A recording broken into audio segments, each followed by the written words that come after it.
Welcome to my kitchen. Today we're making Turkish eggs, a dish with roots reaching back to the Ottoman Palace kitchens. But we're raising the bar today. I'll show you 3 different versions: the classic, the quick, and the gourmet.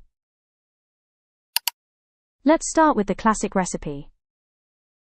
Our ingredients are 3 eggs, 4 or 5 tablespoons Greek yogurt, 2 tablespoons vinegar, 2 teaspoons paprika, and 1 tablespoon butter.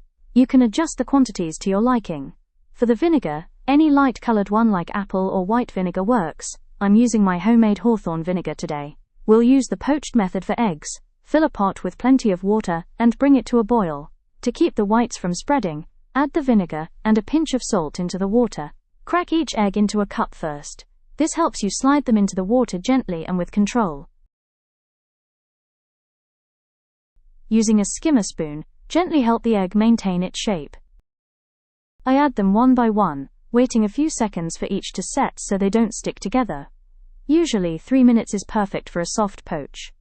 Personally, I don't like them too runny, so after 3 minutes, I turn off the heat, but leave them in the warm water for a bit longer.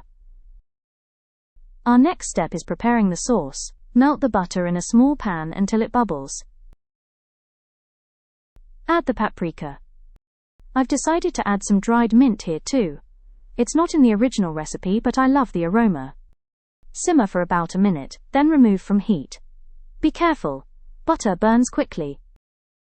Spread the yogurt on your serving plate. Place your poached eggs on top. And drizzle that sizzling butter sauce over them.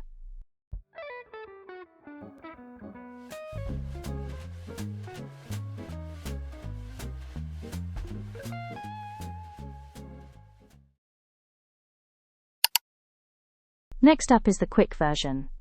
Our ingredients are 2 eggs, 4 to 5 tablespoons strained yogurt, 1 tablespoon tomato paste, 20 grams walnuts, 2 tablespoons olive oil, 1 teaspoon dried mint, 1 teaspoon paprika, salt, pepper, and some cold water to cool the eggs.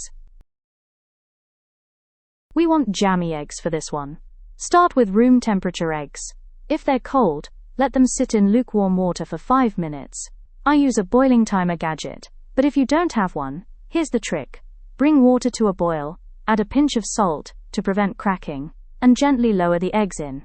After 6.5 minutes, move them to an ice bath. This stops the cooking and gives you that perfect jammy yolk. While the eggs boil, prepare the base. Spread the yogurt on the plate. For the sauce, heat olive oil, add the tomato paste, turn down the heat, and sauté for a minute. Add the walnuts and spices, cook for 1 more minute, and turn off the heat. Eggs are ready. The timer shows they are medium set.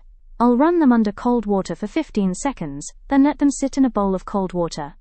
Ideally, use ice cubes, but, oops, I'm out of ice today, so cold water it is. Peel. Halve. Place on the yogurt.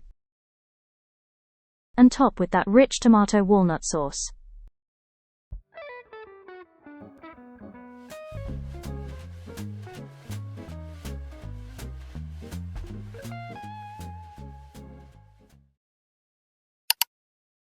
Finally, the gourmet version.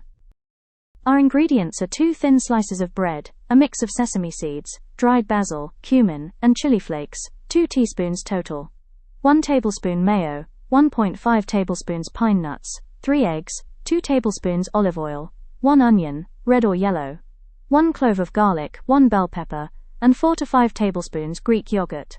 For this recipe, cook your eggs however you like. First, let's prep. Cut the bread into 1 centimeter cubes for croutons. Do the same with the bell pepper. Slice the onions into thin half moons and roughly chop the garlic. Divide your olive oil between 2 pans, saving a little for later. In one pan, toast the bread cubes. In the other, sauté the onions until translucent. Add the peppers and garlic to the onions.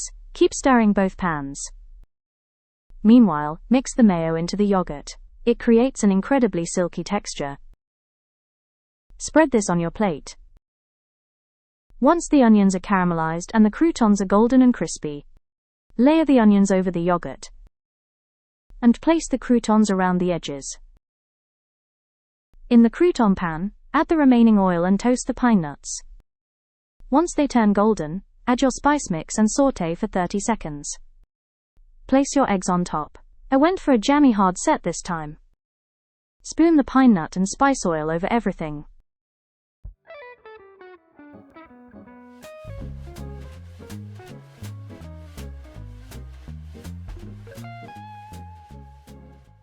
Enjoy your meal. If you liked these recipes, don't forget to subscribe, hit the like button, and leave a comment. See you in the next recipe.